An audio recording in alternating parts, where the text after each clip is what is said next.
Rrugët në hyrje dhe dalje të qytetit të Gjakovës aktualisht janë të gjitha të kalueshme dhe të pastruara nga bora.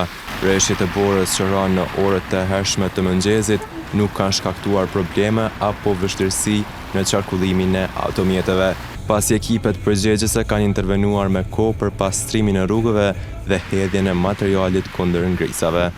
Si rezultat, qarkullimi po zhvillohet normalisht si për automjetet e lehta ashtu edhe për ato të rënda, ndërsa Instituti Hidrometeorologjik i Kosovës ka paralajmëruar për ndryshim të theksuar të kushteve meteorologjike. Sipas parashikimeve, temperaturat pritet të bien ndjeshëm, çka mund të çojë në formimin e ngricave në disa segmente rrugore, veçanërisht në ura, kthesa dhe zona më të larta. Po ashtu, këto kushte meteorologjike thuhet se mund të kenë ndikim edhe në sektor të tjerë si bujqësia, furnizimi me energji elektrike dhe aktivitetet e përditshme të qytetarëve.